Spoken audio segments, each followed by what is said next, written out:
Hey everyone, I'm Steven Spielberg.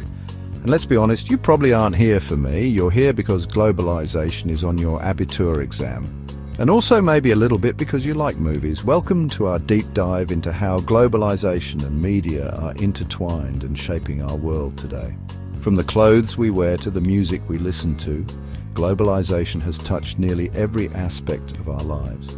In this video, we'll explore various aspects of globalization and the pivotal role media plays in this process. So buckle up, grab your thinking caps, and let's dive in. So, first things first, what exactly is globalization? In the simplest terms, it's the process of the world becoming more interconnected. It's about the flow of goods, services, information, and ideas across national borders. It's about the economic ties that bind countries together through trade and investment. And it's about the cultural exchange that happens when people from different backgrounds interact and share their ways of life. Think about it like this. Globalization is like the internet, but for, well, everything. It's a complex web of connections that link us all together, for better or for worse. Now let's talk about media. For centuries, media in its many forms has been the messenger of globalization. Think about the printing press, which allowed information to spread rapidly across Europe during the Renaissance, or the radio, which brought news and entertainment to living rooms around the world. Today, social media platforms like Facebook, Instagram, and YouTube have become the new town squares, connecting people from all walks of life. They've given a voice to the voiceless and allowed for the exchange of ideas on an unprecedented scale. One of the most visible impacts of globalization and media is on culture.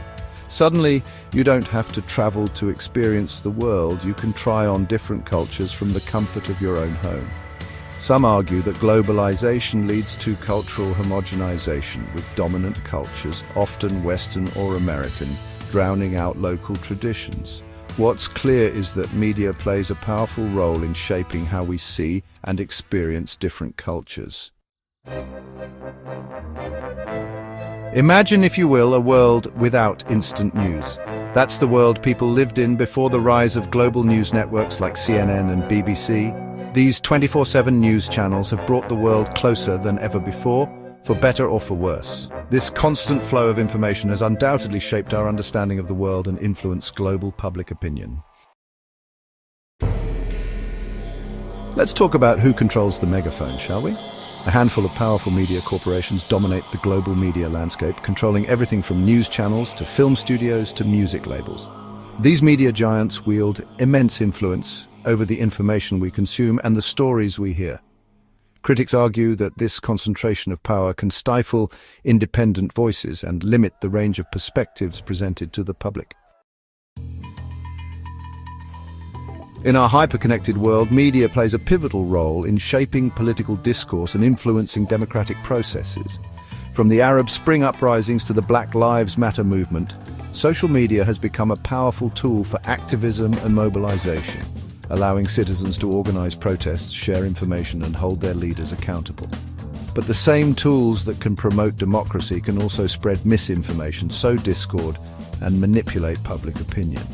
The rise of fake news and online echo chambers has made it increasingly difficult to discern fact from fiction, posing a significant challenge to democratic societies worldwide. We've talked a lot about the connecting power of globalization and media, but it's important to acknowledge that not everyone benefits equally.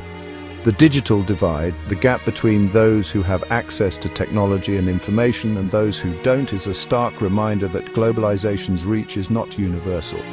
Bridging the digital divide is crucial for ensuring that the benefits of globalization are shared more equitably. Ever wonder why certain brands and products seem to be everywhere you look, no matter where you are in the world? That, my friends, is the power of global marketing. Media, in all its forms, plays a crucial role in promoting brands and products to a global audience, creating a sense of familiarity and desire for products that transcend national borders. This global consumer culture has its critics who argue that it promotes materialism, unsustainable consumption, and a homogenization of cultural values. It's up to us as consumers to be mindful of the messages we're bombarded with and to make conscious choices about the products we support.